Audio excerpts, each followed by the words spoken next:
The streets of London, usually bustling with the vibrant hum of city life, felt eerily silent as the clock struck midnight. Gemma Maglaski, a name known to many as a rising star in the British acting world, walked the familiar route home. The night was crisp, with a gentle breeze teasing the edges of her coat.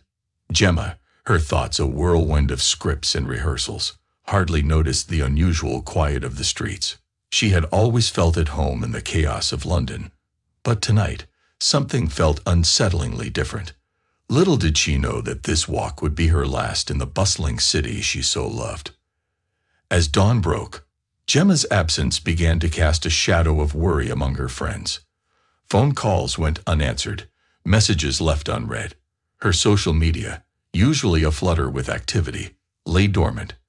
It wasn't like Gemma to disappear without a word, especially when she had a sick mother to care for. Her friends, a tight-knit group who had seen Gemma through her highs and lows, sensed that something was terribly wrong. Their concern swiftly turned into action as they began to search for their missing friend.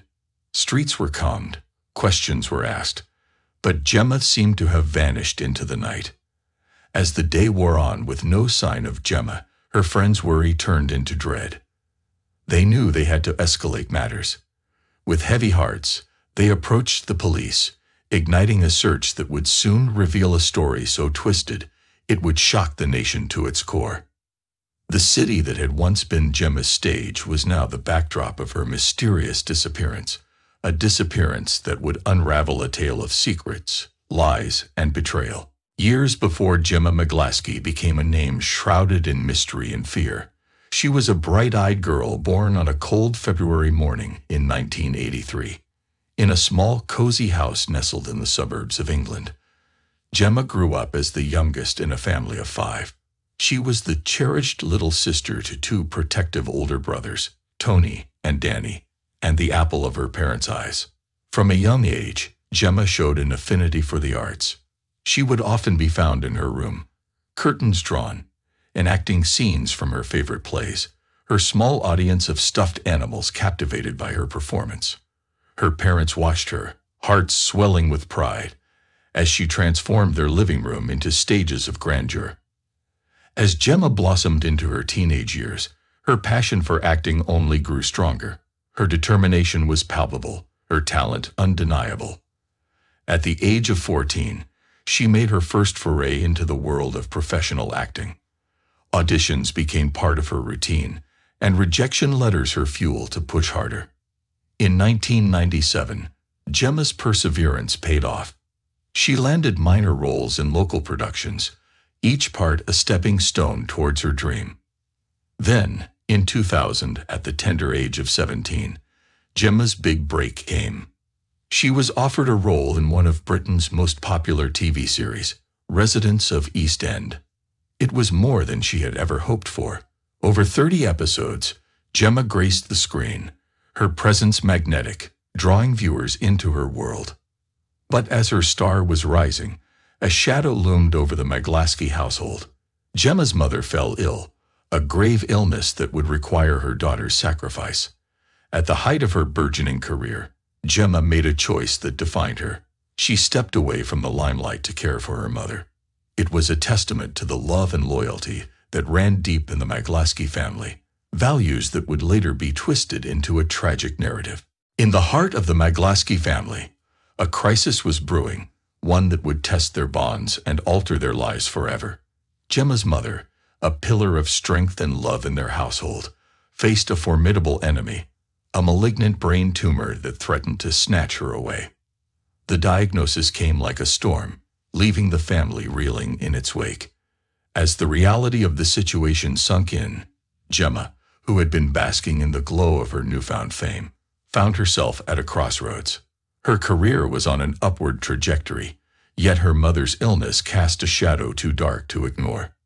With a heart weighed down by love and responsibility, Gemma made a decision that would define her character. She put her acting career on hold, a sacrifice made without a second thought.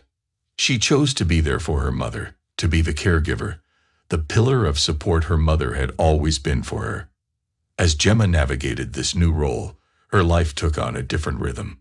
Days were spent in hospital corridors. Nights were restless with worry. The glamour of TV sets and the adoration of fans faded into the background, replaced by the stark reality of medical reports and treatment plans. The family rallied around their matriarch, but it was Gemma who bore the brunt of the caregiving.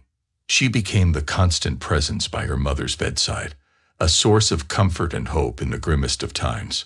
Her mother underwent surgery, a glimmer of hope in their battle. Yet, in a cruel twist of fate, the operation led to an untreatable infection, complicating her recovery. Through it all, Gemma stood steadfast, her resilience unwavering. But as the days turned into weeks and months, the strain began to show. The vibrant, energetic actress who had once lit up the screen was now a weary caregiver, her own dreams and aspirations put on hold. It was a role she embraced with love, but one that would inadvertently set the stage for a tragic turn of events. March 2012 began like any other month for 29-year-old Gemma Maglaski, but was about to take a dark and unforeseen turn. Her life, already complicated by her mother's illness and a career put on pause, was about to plunge into an abyss of uncertainty and fear. Gemma's days followed the same pattern. Taking care of her mother, working as a waitress in various bars and clubs, and spending precious moments with friends when she could find some time. But one ordinary day this pattern was broken. Gemma didn't show up for her shift at the club, and her usual quick responses to calls and texts stopped. Her friends, accustomed to Gemma's unwavering reliability, felt uneasy. Attempts to call her were met with the cold, impersonal beeps of an unanswered call. Her social media accounts, where she usually shared snippets of her life, remained eerily silent. This lack of communication was uncharacteristic of Gemma, who, despite her responsibilities, always made sure to keep in touch with those she cared about. Her friends' concern grew as the hours passed without hearing from her. Her brother Tony, who lived with her and took over some of their mother's care, was the first to sense that something was seriously wrong. Tony, whose life had been marred by substance abuse, had trouble remembering and concentrating. But even in this hazy state, he realized that Gemma's absence was troubling. Together, Tony, Danny, and Gemma's friends faced a grim reality. Gemma had disappeared without a trace. She was last seen on March 1. After that, the city she loved seemed to swallow her up. There was a sense of urgency. Gemma's friends, united in their concern, decided to act. They organized a search, combing the streets and posting flyers with her image all over the city. But as night fell, Gemma remained missing, and her fate became increasingly mysterious, casting a shadow over everyone who knew her. In the midst of the chaos and confusion surrounding Gemma's disappearance, Tony Maglaski finds himself at the center of a storm for which he was ill-prepared. Tony, who is a few years older than Gemma, has always been the wild card in the family. His life has been a series of mistakes and redemptions, and his constant companion has been drug addiction. Despite his shortcomings, Tony had a soft spot for his younger sister. He admired her resilience and selflessness, especially toward their ailing mother. But his affection was often overshadowed by his struggle with a drug addiction that clouded his judgment and memory. When the police began investigating Gemma's disappearance, Tony's testimony became crucial. He may have been the last person to see her and lived in the apartment where she had last been, but his memories were hazy and sketchy due to his drug habit. Tony tensed, trying to piece together the events of those critical days. He remembered seeing Gemma on March 1, the day she disappeared, but the details eluded him. His attempts to remember were further complicated by an incident. He vaguely remembered the accident with the overflowing bathtub, a trifling but strangely vivid memory in the midst of his hazy recollections. The police, already dealing with a confusing case, found Tony's inconsistent and vague testimony both disconcerting and suspicious. His inability to present a coherent chronology of events complicated the investigation. As the days passed and Gemma remained absent, the focus on Tony intensified. His past, marred by drug addiction, became the center of speculation. Could his erratic behavior and deteriorating memory be hiding something more sinister? Or is he just another lost soul, ensnared after his sister's mysterious disappearance? The answers were as elusive as Gemma herself, and as the investigation deepened, Tony's life unraveled, exposing the fragility and complexity of a man living in the shadow of his struggles and missing sister. As the search for Gemma intensified, an unexpected twist sent shockwaves through her circle of friends and family. The case, already shrouded in mystery, took a darker turn when Gemma's brother Tony received a chilling phone call. The voice on the other end was unfamiliar, the tone menacing. The caller demanded a staggering ransom of £2 million for Gemma's safe return. The demand was as baffling as it was frightening. Gemma's disappearance had suddenly escalated into a kidnapping, a scenario that no one had anticipated. The ransom call was followed by another, adding a bizarre twist to the already perplexing situation. This time, the demand included an additional $500 in Iraqi currency. The specificity and odd nature of this request added a surreal quality to the nightmare that was unfolding.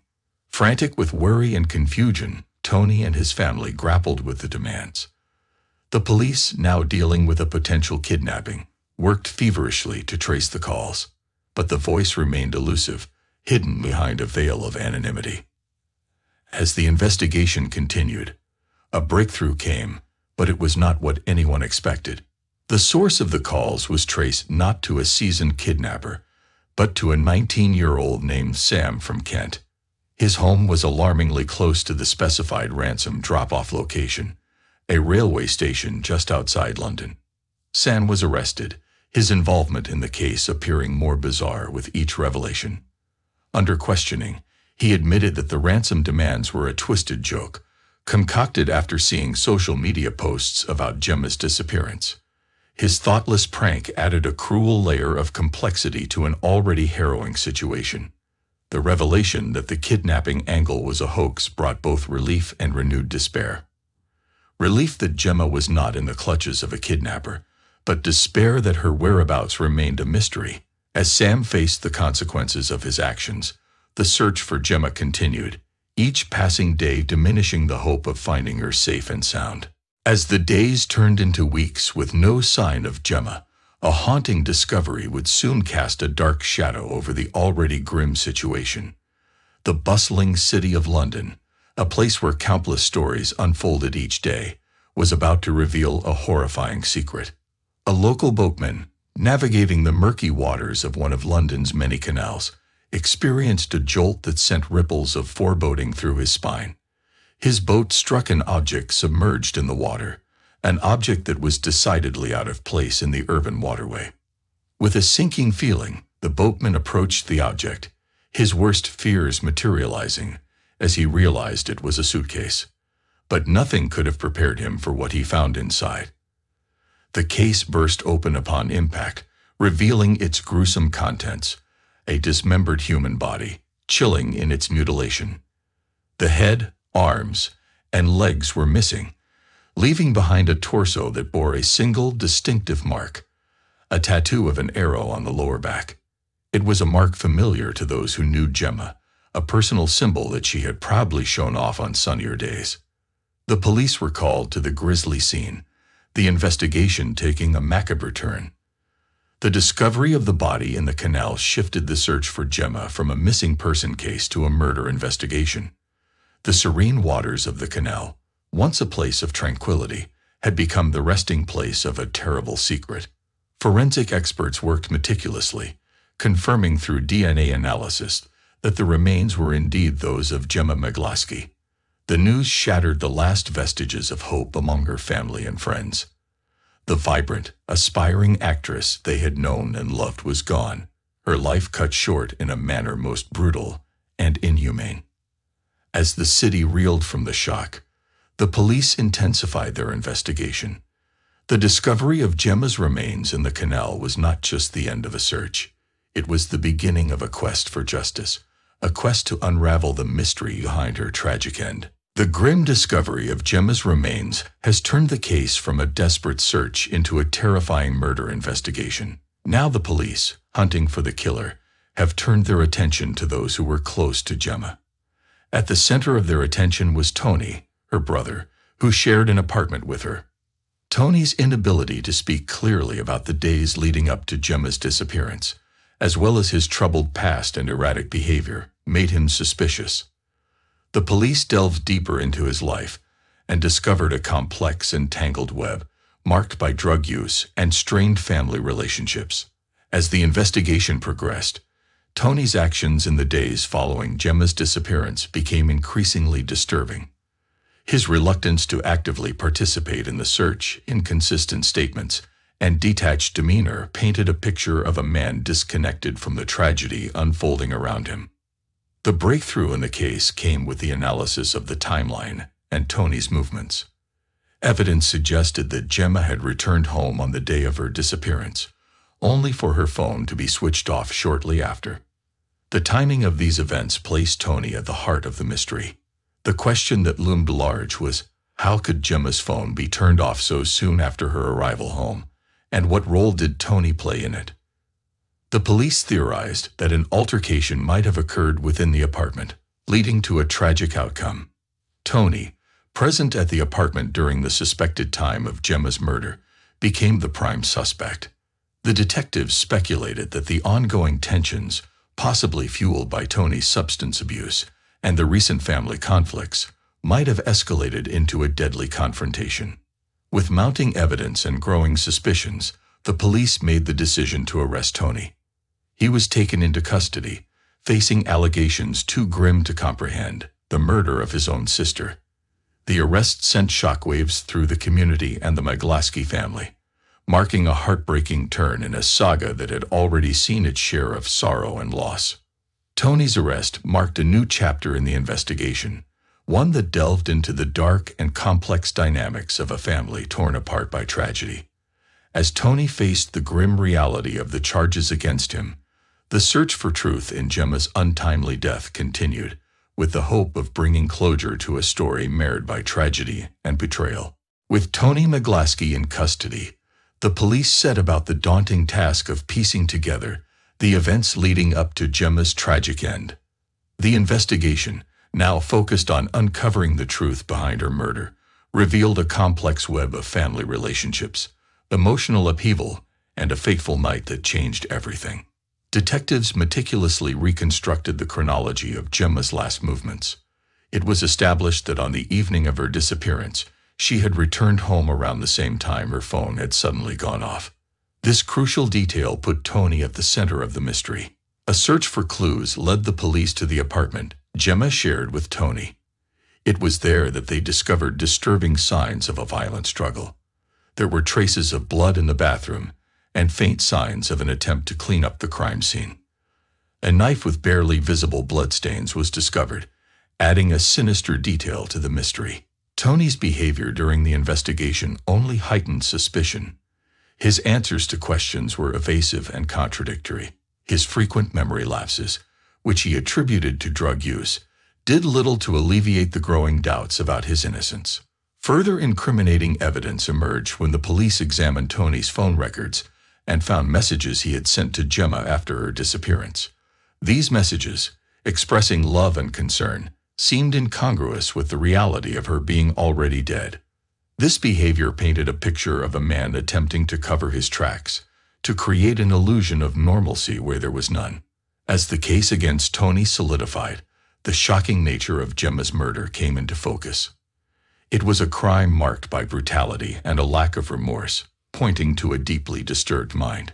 The investigation revealed that Tony, in a possible fit of rage or under the influence of his addiction, had not only killed his sister but had also dismembered her body in an attempt to conceal this heinous act. The evidence against Tony was overwhelming. His fingerprints were on the knife, his actions after Gemma's disappearance were suspicious, and his inability to provide a coherent account of the events further implicated him. The police, convinced of his guilt, prepared to bring Tony to justice, seeking to close a chapter on a crime that had shaken the community to its core. As Tony awaited trial, the haunting truth of Gemma's final moments loomed large, a tragic tale of a family broken by secrets and a brother's descent into darkness. The trial of Tony Maglaski for the murder of his sister Gemma was a somber affair, casting a shadow over the family and community that had once celebrated Gemma's rising star. The courtroom, filled with tension and grief, became the stage for a final act in a tragedy that had unfolded in the most heartbreaking manner. Prosecutors painted a grim picture of Tony, portraying him as a deeply troubled individual whose volatile temper and substance abuse culminated in the brutal murder of his own sister.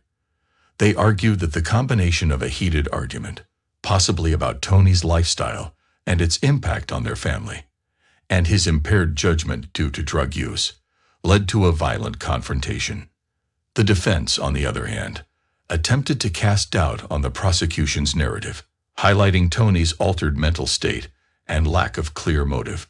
They portrayed him as a flawed but not malicious person whose life was marred by addiction but not predisposed to violence. However, the evidence against Tony was compelling. The forensic analysis, the bloodstains in the apartment, and Tony's own erratic behavior and conflicting statements painted a damning picture. The jury, after deliberating, found Tony guilty of the murder of Gemma Maglaski. The verdict sent ripples of relief and sorrow through those who had known Gemma. Relief that justice had been served, but sorrow that it had come at such a terrible cost. Tony was sentenced to life imprisonment, a stark end to a life that had once held the promise of redemption. In the aftermath of the trial, the Maglaski family was left to grapple with the unimaginable. A mother lost her daughter and son in the most horrific way possible. Friends mourned the loss of Gemma, a bright light extinguished too soon, and lamented the path that led Tony to such a dark end. Gemma's memory lived on in the hearts of those who loved her life a reminder of the fragility of human relationships and the devastating impact of substance abuse. The community, while relieved at the closure of the case, could not shake off the shadow of the tragedy that had unfolded in their midst. As Tony began his life sentence, the story of Gemma Maglaski remained a poignant and painful reminder of a family tragedy that echoed with the themes of love, betrayal, and the haunting consequences of a life gone astray.